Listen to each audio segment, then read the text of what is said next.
What's going on, guys? It's your boy Jew. We are back here with another video. I hope you guys are all doing well. As you guys can see, I'm at my boy Grizzly's house. We got the S13 over here, and we actually have our boy Jordan over here. I've never seen this car before. I'll probably have to give you guys a little tour of that, but we are here today because my homie actually got a bunch of new stuff that's gonna help out with all of the builds. I'm really excited for you guys to see it, and I'm sure he is, so let's hop right into this video. All right, what's up? It's your boy Davion. Welcome back. Pretty much just wanted to show you guys something that I kind of went crazy on. This is something that I've been wanting to do in the automotive industry for a long time and get into. Well, the machine itself isn't here, but all the accessories and everything else that I got is here. And let's just say that Black Friday was a pretty penny. All right, so before I get into everything that I got as far as all my new we're gonna go over to our friend Jordan's car. I'm actually gonna be doing a lot of work to it. I'm gonna be rewiring the whole car from scratch, finishing up the fab work that wasn't done. And then, yeah, it's gonna be another project that hopefully we can film as well too. All right, so we're gonna check out Jordan's motor. Yes. It's pretty sick, bro. That's pretty clean. Yeah, it is. You know, it's not bad. It's gonna be a box. But no, Jordan's actually gonna be doing a case swap. So we're gonna be doing a case series, we're gonna turbo it, and then we're gonna be using a BMW 5-speed transmission. And then hopefully, you know, I can make all the intercooler piping and do everything that needs to get done for that. What engine was he running before? Prior to this, he had a LS, and then before the LS, he had a 1J, and then before the 1J, he had a SR. Okay, this guy. He's done a lot of swaps to this car already, yeah. So. I see his is also right-hand drive too. Yeah, it is, and it's converted. Oh, okay, I was gonna say, was his original? Yeah, no, so he bought it as a conversion. It was already converted when he picked it up.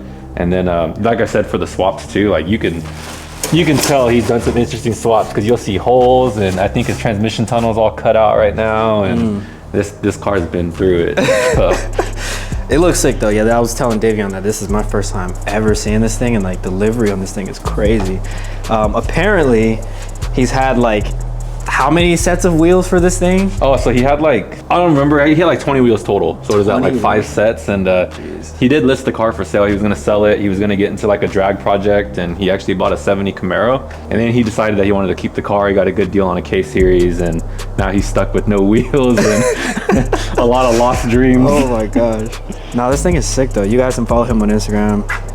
But yeah, I'm excited for my boy Davion to kind of show you guys what he has, because that is actually going to help him out a lot with this car. But show you guys the interior really quick. Pretty standard, no seats or anything, but yeah, right-hand drive, full race car for sure. But I just burped in the video. You're good. My bad. I forgot that I'm wearing the mic, so I just freaking whatever. It's all good.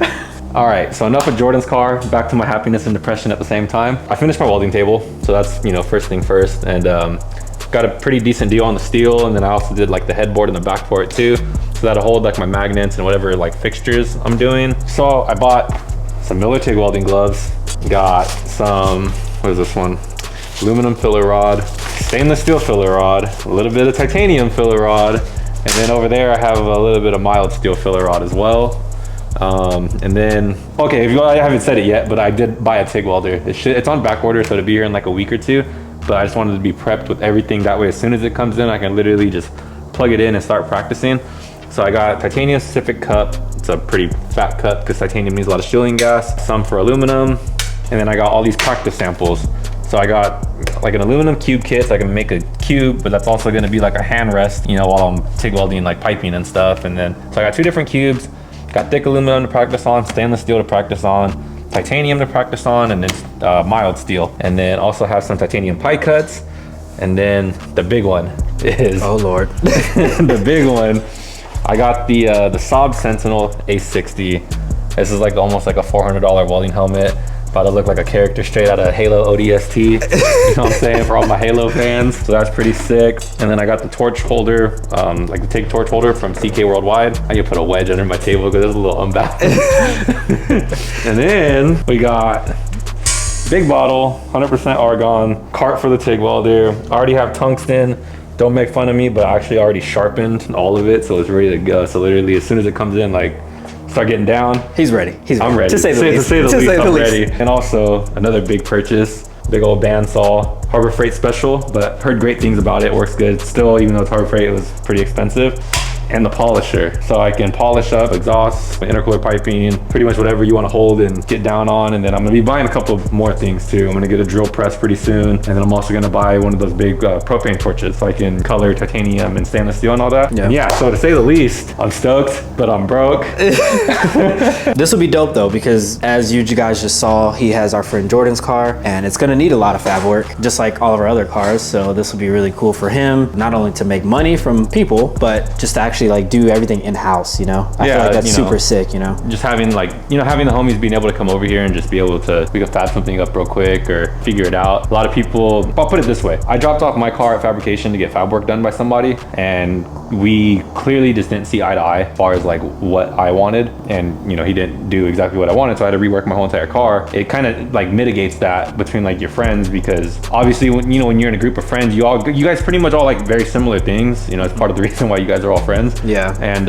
it's easier to see the vision and being able to have something like close that you can just come over, take your time on it. You know, take your time on it and be with good people and like still be in like an environment where you can hang around in and get exactly what you want out of it. So that's gonna be super beneficial. Sick. Super dope. And I know you were saying on your car, I don't know if you're gonna do it, but I remember you saying that you were going to maybe add like a resonator or something. So I don't know if that'd be even something you could try yourself. Yeah, so I got this fat muffler from JMD Tubes, and what I'm thinking about doing is I'm thinking about adding like an electronic valve, pretty much, and making like a small like axle back section with like a turn down. So it you know how like my exhaust's not completely straight, it does curve. Yeah. So at the curving point, I was thinking about adding it here and then having like an electronic valve so it opens up and lets the, you know, let flows out of the muffler instead, so it's a little bit quieter. Yeah, let's take a walk back there too, just so they can see it if they're not familiar. So if you guys aren't familiar with this car, this is what his exhaust looks like, at least right here. I don't know if I can show you underneath here, but that's kind of what it looks like right up under there. Let it, yeah, exposed. So, exposed.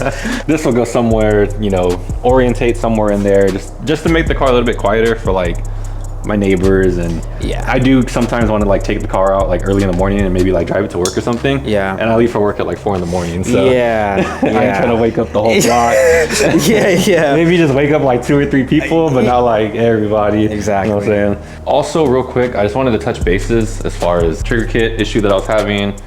Now I have a stock cam angle sensor. Pretty much, here's the trigger kit. I'm actually gonna send it back to them because they do wanna see what, they wanna do some R&D, pretty much to see what failed. I tried everything. I tried, you know, putting in 1 shim, no shim, 2 shims, etc. I contacted them and, oh, well, real quick, he told me to like put tape around here and then install it so that it could seat because it was sitting off center, or if it could be sitting off center. Yeah, I don't know, it was just, pretty much he told me that my sensor was reading like erratically and it was something that they had never seen before. And they gave me the option to either like, you know, send my kit in, they'll send me a new one, or send mine in, they'll give me a refund, and then I can do whatever I'm gonna do. So I ended up just, you know, accepting the money back. I'm gonna send this back, and then now I have a stock cam angle sensor. So I know you said you weren't really a fan of that for a couple reasons. I think one, for the look, right? Just yeah, like so you know, like this looks like way more sleek. Like it's, you know, having that compared to that is, it's so much cleaner. But this is working, and you know, don't change it if it ain't broken. Yeah, pretty much. So and then also too, like right now with issues that I'm having with my car, it drives phenomenal, doesn't die when I come to a stop anymore, idle picks back up, everything runs perfect, just keeps over boosting. Oh really? So, yeah, so every time when I get on it in like a higher gear, I'll say like a higher gear from like a low RPM, so if I get on it in like 3rd gear at like 3,000 RPM, as I'm, you know, as it's going up to its red line, it will over boost around like 7,000 ish, you know, somewhere around there.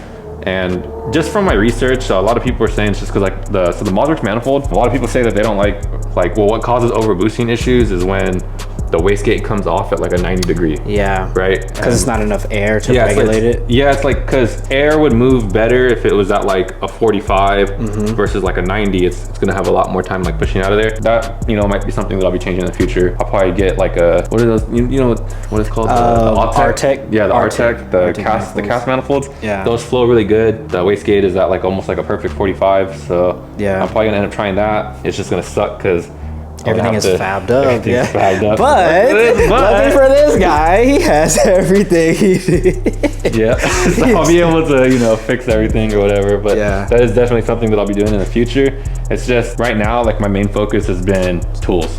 I just been wanting, like, you know, everybody's like, oh, just finish your car so you can like drive and enjoy it. But like, honestly, I like building stuff. I do love the build process, and I just eventually I want to have all the tools so I can do everything, so I don't have to go depend on nobody, and everybody can depend on me. You know what I'm saying? You know what I'm saying? Put some respect on his name. Put some respect on my name. Yo, no, that's dope though. But yeah, I know he was saying that he didn't like the way that this looked. But hey, man, like he said, if it ain't broke, don't fix it.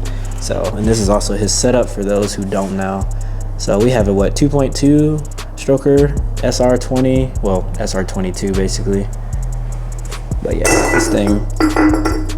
You gonna break her glass, her vases, bro? She gonna... Hey, my fault.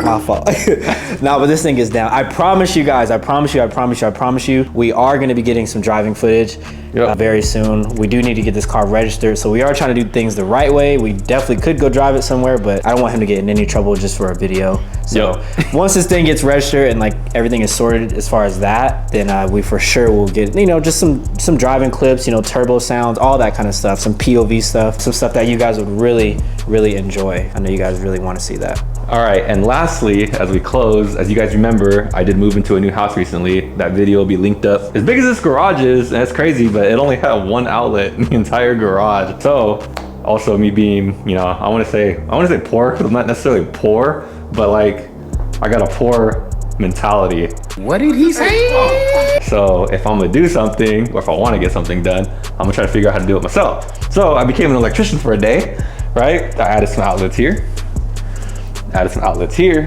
and then the biggest one, got 240 volts here. Did it all myself, did it super clean, ran conduit, it goes up all the way over, boom, added a breaker to the breaker box, and yeah, it looks like a professional did it, so can't even tell, looks like it was always there. All right, since you guys made it this far, that means you made it to the end of the video, so don't forget to like, comment, and subscribe. Yeah, just go ahead and DM Everlast, tell him to hurry up with my TIG welder, because I've been waiting for like 4 weeks already. And yeah, I'm just gonna sit here and practice TIG welding without my TIG welder. See you guys in 2 weeks.